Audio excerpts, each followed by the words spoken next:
100 millions de dollars, c'est pas rien. C'est une mesure qui accueille, qui a un accueil favorable, Guylaine. Mais dites-nous, la question qu'on se pose, c'est reste à voir comment tout ça va se concrétiser, là.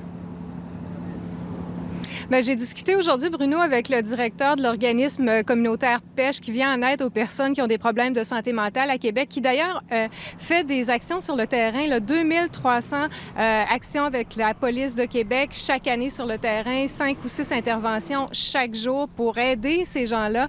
Alors, on nous dit qu'on est content, c'est bien certain, mais il n'y a que 10 millions des 100 millions qui vont à tous les organismes communautaires, alors que, on le sait, les revendications des organismes communautaires au Québec, là, actuellement, c'est 100 millions de plus de financement.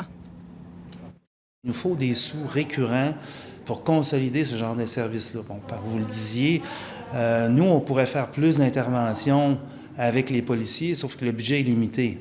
Donc, on pourrait doubler notre offre de service avec les policiers, sauf qu'il faudrait doubler le budget, ça va de soi. Donc, il faut trouver les sous pour ça. Puis, ça m'apparaît un peu court, là. On en parlait tout à l'heure, 10 millions pour les organismes communautaires au Québec. Mais tout ça, Guylaine, ne peut pas se résumer à l'accès facilité aux soins. Il y a d'autres aspects aussi à améliorer, là.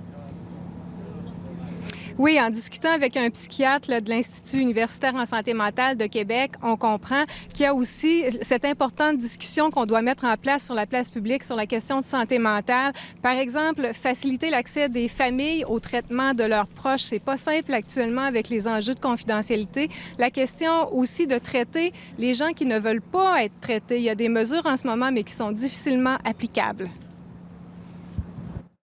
C'est des événements dramatiques. On veut les prévenir.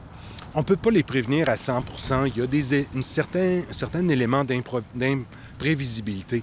Mais il y a tout de même, en améliorant l'accès aux soins, en améliorant notre capacité d'offrir des soins aux gens au long cours, en améliorant notre capacité de réagir à des urgences, c'est clair qu'on peut prévenir en partie ces événements-là.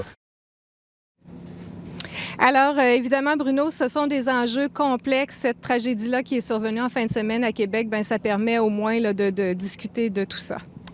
Merci, Guylaine. Au revoir.